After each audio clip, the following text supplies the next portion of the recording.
There's a quiet kind of arrogance in the way we build machines. We design something to conquer one world, and somewhere along the way we begin to believe it can conquer all of them. Starship was built that way. It is the most powerful launch vehicle human hands have ever assembled, a tower of steel and fire taller than a 15-story building, weighing as much as a small ship. It was made to tear itself free of the only world we have ever known, to punch through Earth's thick atmosphere and break the grip of Earth's stubborn gravity. And it does that better than anything before it. Then you set it down on the moon, and the entire story changes. Because here is the paradox that sits at the very heart of humanity's return to the lunar surface. This colossal machine, capable of lifting hundreds of tons toward the stars, could be defeated by something almost insultingly small. Not an explosion, not a system failure. A slope, an 8-degree tilt in the ground beneath its feet. That is all it would take. And that is not a flaw in the design. It is something deeper, something almost philosophical. A machine perfected for one environment is not automatically suited for another. Starship was shaped by Earth's air, Earth's pull, Earth's expectations. The moon offers none of those things, no atmosphere, a gravity barely a sixth of what we know, a surface that has been waiting in silence for 4 billion years and has no intention of being kind. So the question that now hangs over the whole mission is not really an engineering preference. It is a question of belief. Should this giant land standing up the way every rocket in our imagination has always landed, or should it lie down on its side against every instinct we have? The answer will not just decide one landing. It will decide how human beings live, work, and survive on another world.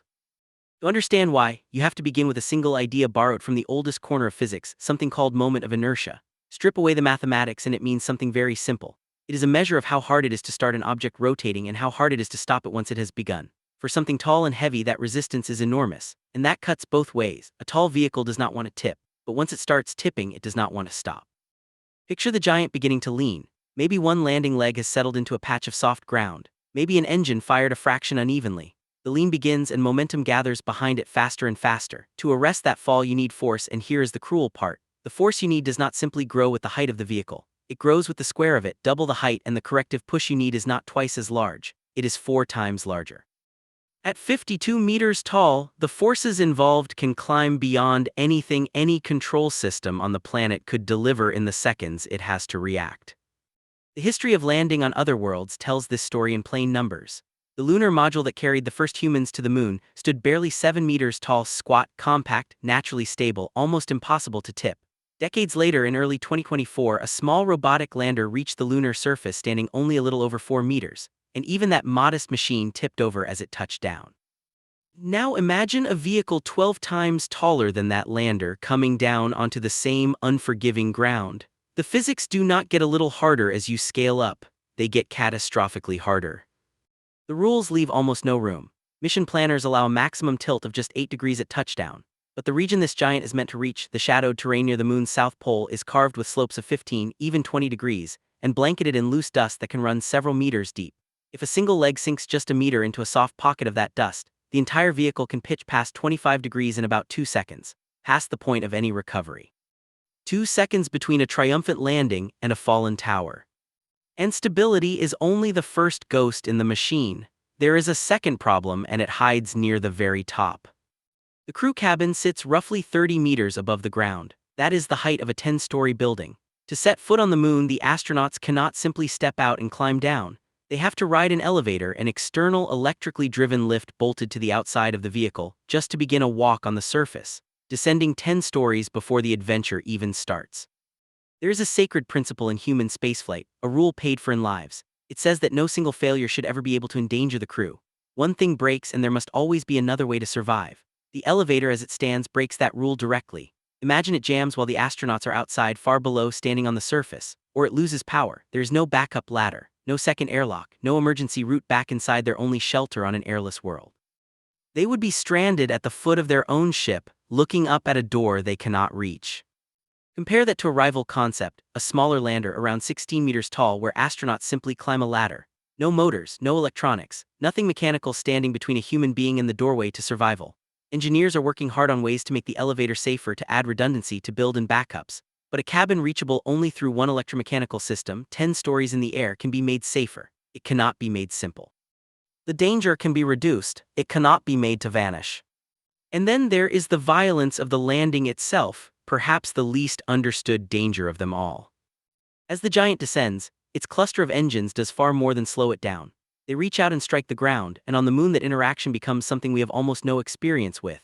In the vacuum there is no air to contain the engine exhaust, so the gases spread outward unchecked. When they slam into the lunar surface, that fine abrasive dust with the texture of crushed glass, they can fling the particles outward at speeds beyond 2,000 meters per second.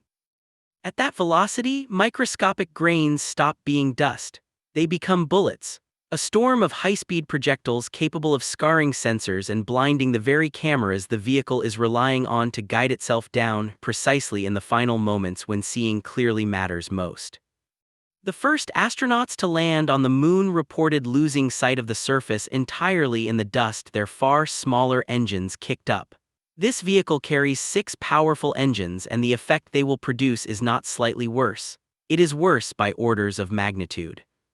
And the models meant to predict all of this are still pieced together largely from data gathered half a century ago, from machines a fraction of this size. There is no simulation that can fully solve this. The only way to truly know what happens is to land something this big and watch. So when every one of these dangers is laid out together, an unlikely idea starts to deserve a serious hearing: the idea of landing the giant on its side. Imagine the sequence. The vehicle comes in vertically at first, bleeding off its terrifying speed, slowing from over 1.5 kilometers per second down to a gentle few meters per second. Then at 50 meters above the surface, dozens of small thrusters fire together in a carefully choreographed maneuver, tilting the whole machine over the course of about 10 seconds until it lies at a shallow angle. A thick impact pad unfolds from its belly. Anchors fire down into the dust to stop it from sliding, and the giant comes to rest lying down. The advantages are not small, and they are not theoretical. Lay the vehicle on its side and its center of gravity drops almost to the ground. The entire tipping problem, that whole nightmare of moment of inertia, simply disappears. There is no tall tower left to topple. The contact area with the ground expands dramatically, spreading the immense weight across a vast footprint and pressing far more gently on that soft, treacherous dust. Think of the difference between crossing deep snow and wide snowshoes versus a pair of stiletto heels. The wider your footprint, the less you sink. A vehicle balanced on a few small pads concentrates its enormous weight like those heels, punching down into the surface. A vehicle lying flat distributes it like snowshoes, floating where the other would sink. On loose lunar dust, that difference is the line between stable contact and disaster. And the human advantages are just as striking. The astronauts could walk out down a short folding ramp. The deadly single point of failure in that 10-story elevator vanishes entirely. Heavy rovers could simply roll out through side doors, no cranes required. The enormous interior, over 1,000 cubic meters of space, becomes an instant habitat.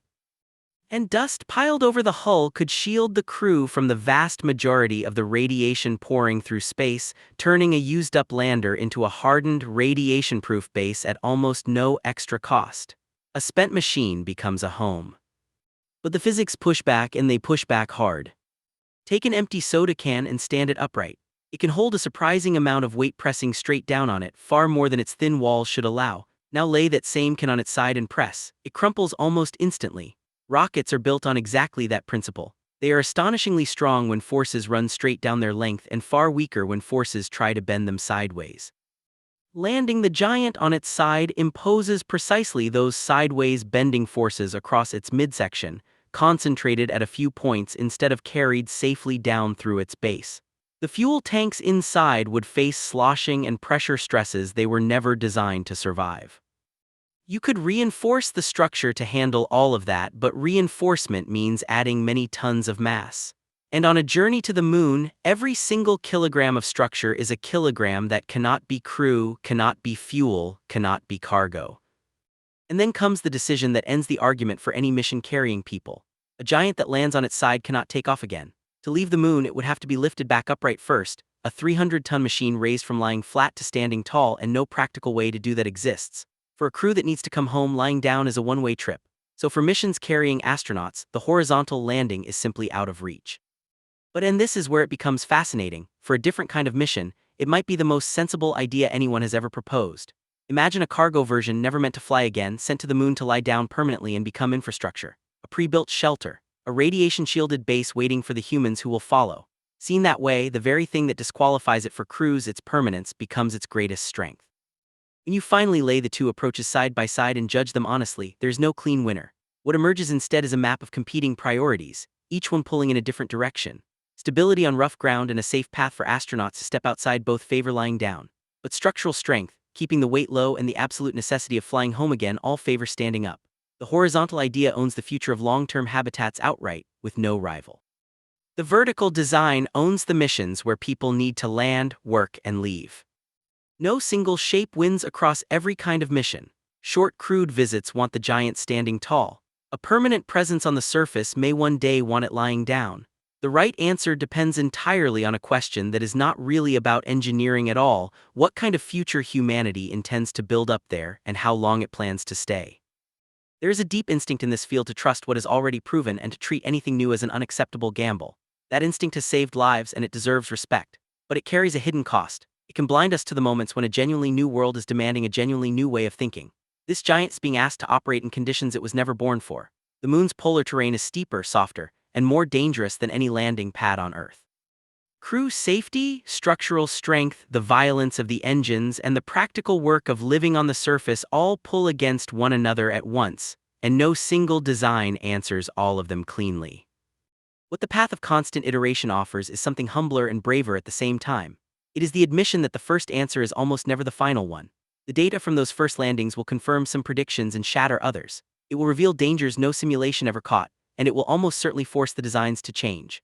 The real question was never whether the giant lands standing up or lying down on its very first try. The real question is whether we have the courage to follow the data wherever it leads, even if it leads somewhere that, at first glance, looks completely sideways. The moon has been waiting 4 billion years. It is not going to make this easy.